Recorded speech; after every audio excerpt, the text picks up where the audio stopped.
Assalamualaikum warahmatullahi wabarakatuh. Perkenalkan, nama saya Nadia Apriliani dengan NIM 857237-878 semester 7 dari UPB JJUT Serang. Di sini saya akan melakukan praktikum mengenai percobaan pembiasan cahaya. Alat dan bahan yang dibutuhkan yaitu pertama ada layar atau tabir kertas, ada lensa cembung, ada lensa cekung, ada celah cahaya, ada busur, ada penggaris, ada lilin, ada senter, dan ada balok kaca. Langkah kerjanya yaitu pada percobaan pertama kita mengukur sudut datang yaitu 30 derajat. Akan menghasilkan sudut bias 20 derajat.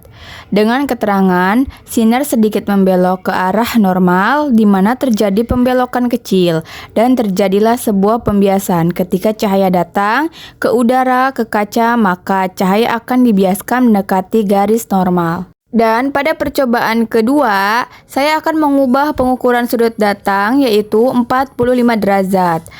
Akan menghasilkan sudut bias 28 derajat. Nah, yang terakhir saya akan mengubah lagi pengukuran sudut datang yaitu 60 derajat.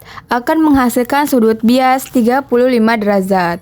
Pembiasan yang terjadi pada balok kaca, kita amati sinar datang dari celah cahaya ini pada saat sebelum dan sesudah menembus balok kaca dengan hasil gambar ukuran sudut sebagai berikut. Percobaan kedua yaitu mengamati pembiasan cahaya lensa cembung dengan lilin. Langkah pertama, kita letakkan lensa cembung di depan lilin dengan jarak benda 10 cm. Maka akan dihasilkan bayangan min 10 cm. Dengan sifat bayangan yaitu maya, tegak, dan diperbesar. Benda ini merupakan benda di antara fokus dengan lensa. Bayangan yang dihasilkan pada lensa cembung ini dapat kita lihat bahwasannya bayangan tersebut masih dapat diperbesar. Percobaan kedua, kita akan mengukur jarak lensa cembung menuju lilin dengan jarak benda yaitu 15 cm. Pada jarak ini akan dihasilkan jarak bayangan yaitu min 6 cm, di mana menghasilkan sifat bayangan nyata, tegak, dan diperbesar.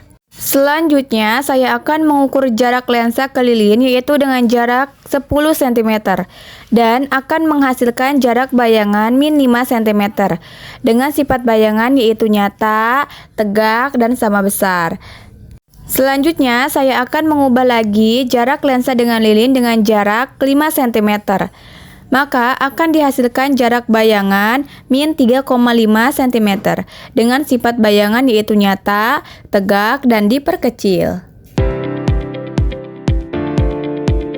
Percobaan yang ketiga yaitu pembiasan cahaya pada lensa cembung dengan tulisan buku. Ketika jarak lensa mendekati titik fokus, maka bayangan huruf itu akan tampak besar dan kabur. Lalu lama-kelamaan ketika kita semakin menjauhkan dengan titik fokus, maka tulisan atau huruf akan menghilang.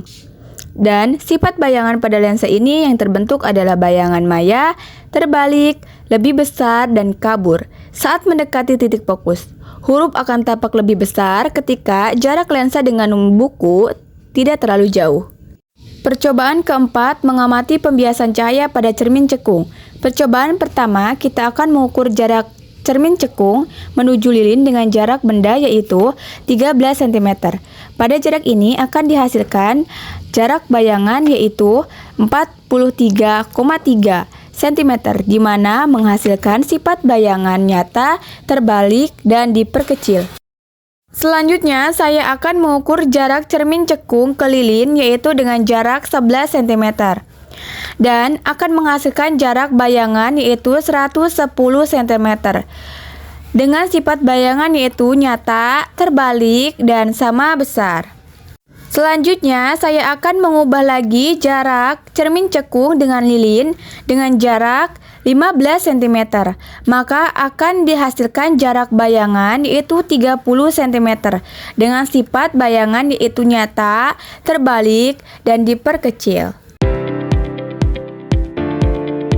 Selanjutnya, percobaan kelima, pembiasan cahaya dari lensa cekung dengan tulisan buku. di mana lensa cekung yang didekatkan dengan tulisan buku akan membentuk bayangan huruf tetap terlihat kecil dan tegak. Tetapi semakin kita jauhkan lensa cekung dengan tulisan atau buku, maka akan semakin jauh. Tetap sama arah, kemudian bayangan yang terbentuk pada lensa cekung ini ialah bayangan maya, tegak diperkecil. Jadi, kesimpulannya, pembiasan itu menyebabkan perubahan arah sinar saat melewati dua medium yang berbeda. Untuk cermin cembung itu mengumpulkan cahaya, sedangkan lensa cekung itu menyebarkan cahaya. Sekian dari praktikum kali ini, sampai jumpa di video selanjutnya.